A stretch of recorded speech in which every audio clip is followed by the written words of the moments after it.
We're live. Are we live? We are. Hello, everybody. We're live on Muscle from the 2017 Action Duchenne conference, and we just thought, me and Vivek and Jordan here, we thought we'd utilise a spare half hour to do a quick live and give an update and say what's been happening and what we all think. You might know Vivek and Jordan. Vivek's on regularly. Jordan was on the show before Vivek. Before this, we were saying this earlier. So back when we were just an iTunes podcast. And anyway, should we start with Vivek? You did a talk yesterday. How was that? What was it on? How have you been feeling about the conference, I guess? Well, I was doing a talk yesterday about gaming on accessibility and how kind of difficult it is for disabled people to game and like what barriers we have.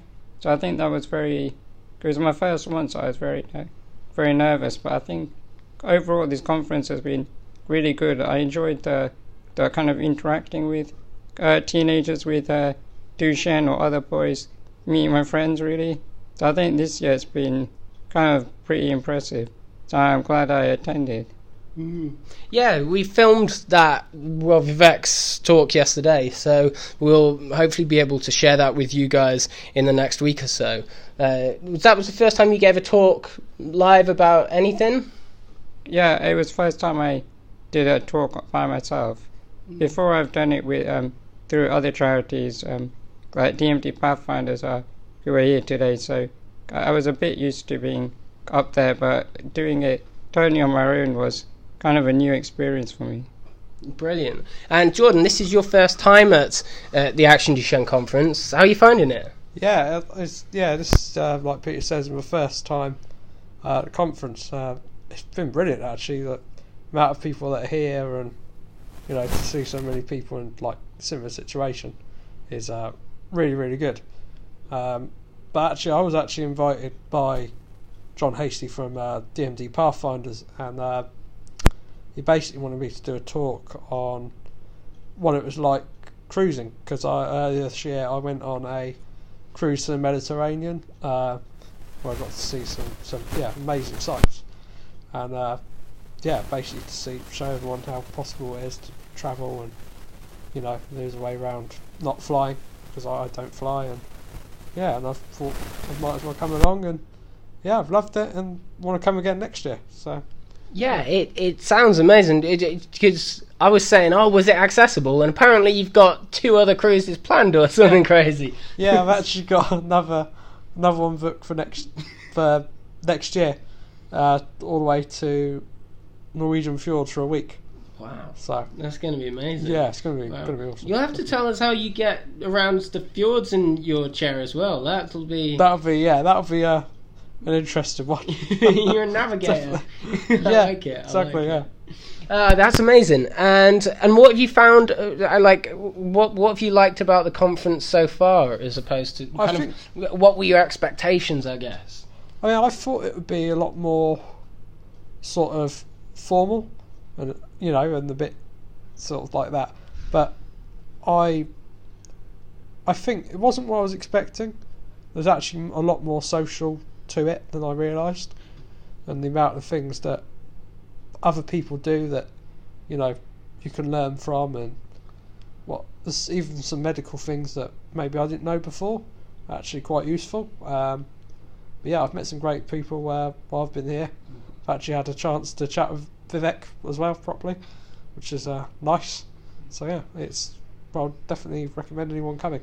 I can imagine, because the community is so online, it's like there are so many people that you've never met in person before. I mean, did you see that with the Pathfinders community? Yes, well, I found it also Pathfinders community and Action Duchenne that like the top people, the CEOs, John Hasty and Diana Rivera from Action Duchenne, they actually come up and talk to you, and you feel not like they're superior to you, that they're just humans and they actually want to help and interact with the boys. So I think that is really what impresses me with Action Duchenne conference.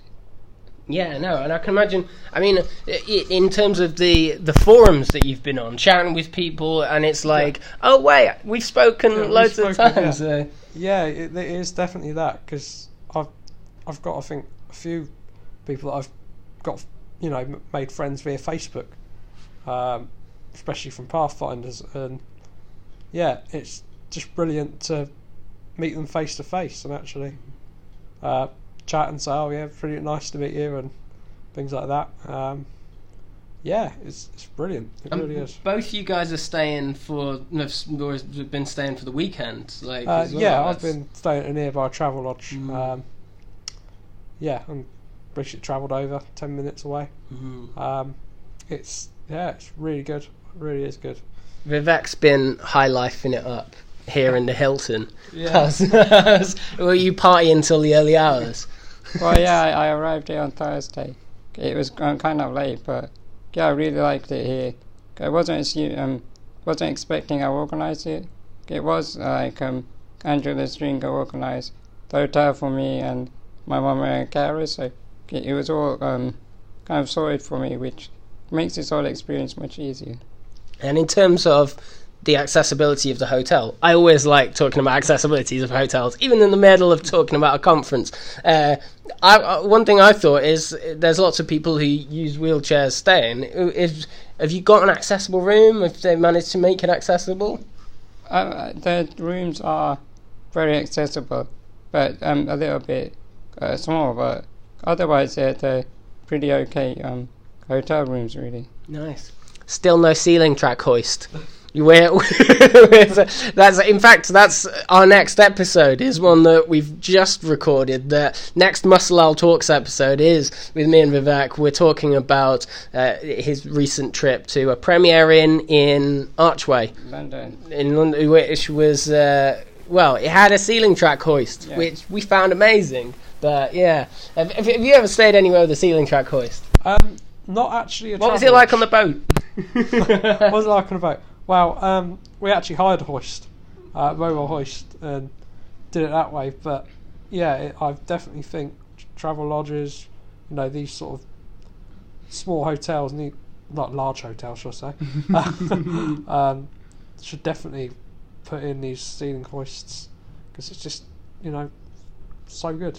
Even just 4 rooms. Well, we were just saying one. I mean, Jordan's stating 4, so we're going 4 times. I don't know, maybe a quota or something. I feel like that a ceiling track hoist is a very easy thing to put in place if you're a big hotel chain, and I just think that just one room, at least a minimum one room, if in a hotel room with 300 rooms, that could be very easy, but go a huge way. Like, I don't think people, or even just if a hotel's having hoists, I know people who bring their own hoists on holiday with them, and I think that's what I've actually had to do for this conference. Wow, so in fact, luckily we got a van, but we packed in the hoist right behind the air mattress in the car. That's it. Luggage as well, and it's just like a full van. Where do I fit? Yeah. But that's, I mean, people share photos of, oh, look at me packing light, or, a bag full of shoes or something like that. And I think it's not fair on, you. Well, I'm packing light. I've got a tiny little satchel with me, but I've also got this big thing to help me shower. And Vivek, you were saying that you've been to hotels before where they don't know what hoist is. Yeah. That has been a pretty bad nightmare. Yeah, you get a hoist that when you arrive to use it at night, find out the battery's dead, and the replacement, when it's replaced, that was dead. So third hoist actually works, so managed to go to bed at 1 o'clock. Wow. There are circumstances where people have had to sleep in their chairs before, but not particularly with hotels, just with various circumstances. I guess in terms of the conference, I liked what you said before about the it being so varied, and you didn't expect it to be so varied.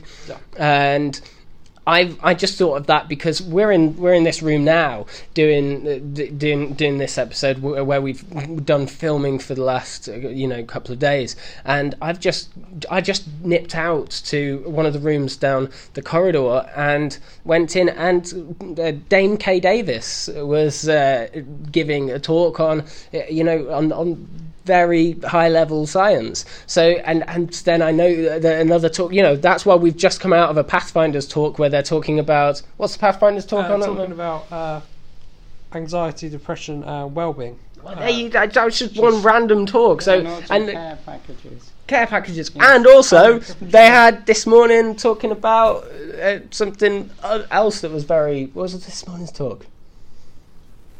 Employment from the NMC in West Cheshire. Brilliant guys. There, but I forgot what it was. I think you were both in there. I filmed it. But that's just a big thing. In fact, we're getting some comments. Let's have a look. One place I've seen that has rooms that may be suitable, although, we'll have to check. In fact, there is a really good, in fact, that was just a comment about hotel places that have kind of suitable rooms and things. There is, because I'm thinking about putting together a campaign on this, and our friend Michaela sent me a thing that has, it's a website that we will share on Muscle, and it has about the best hotels that have hoists, basically, and you pick your area, whatever. You guys probably know about this. You're like, yeah, you know? Yeah. Yeah, I forget its name. Do you know its name? We don't know its name. Is it a Commable? No, that does something similar too. There is something that's specifically about hoists. Anyway, though, just on the conference, I mean, it has been really good, and so good to see so many people. Maybe people who've watched Muscle Owl, and they just, it's a great way that we've met for the first time and been able to chat through things and meeting different people, and people in the same circumstances, people in the same situations, going through the same things. That's always really good as well. Through different stages of the disease as well, or different kind of variations, like parents, younger boys, old boys, older men with DMD and teenagers. So I think the wide variety of age groups, I think this is what makes Action Duchenne special. Yeah, definitely. Yeah, definitely. I think I've definitely said the same as Vivek. Just saying, yeah, it is really good for someone, I don't know, even like me who's 21, to speak to people like Vivek who are that few years older. It's reassuring as well to see that Vivek, for instance, I've used Vivek as an example, but living such a good life, and enjoying every day, and making the most out of life, really.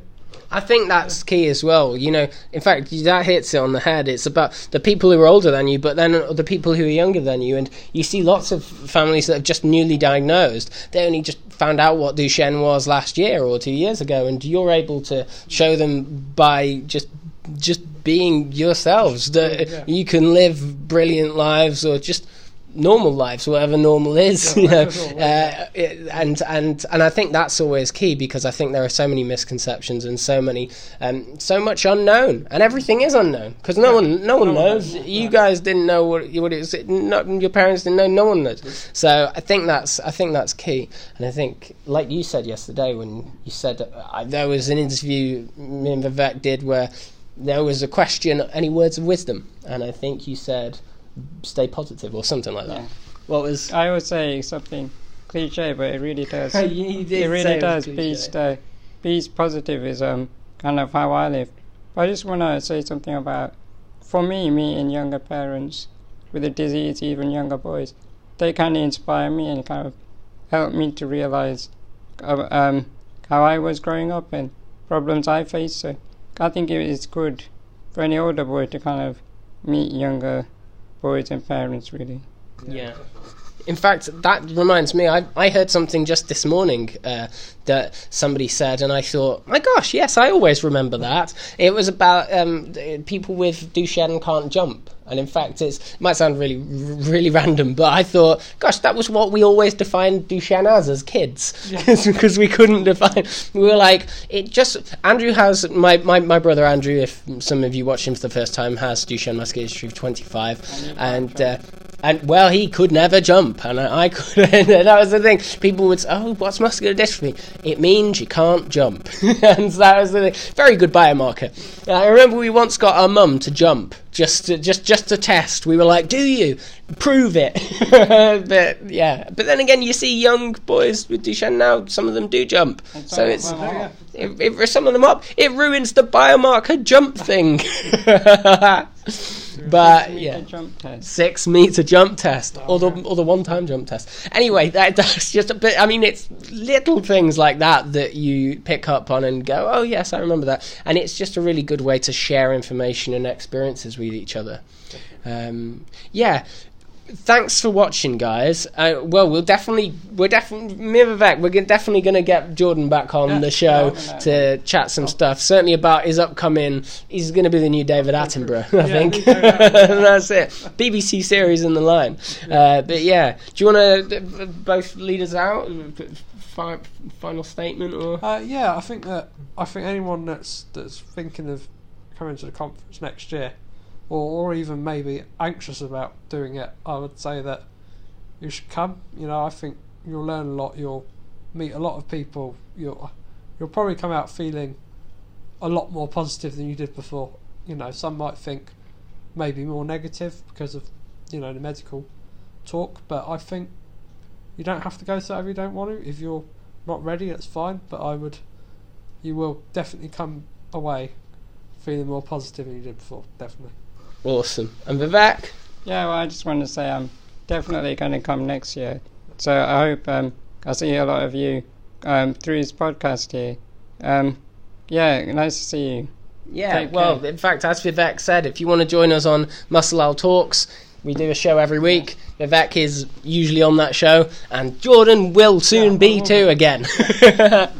Right, thanks guys, and we'll catch you soon. Bye-bye.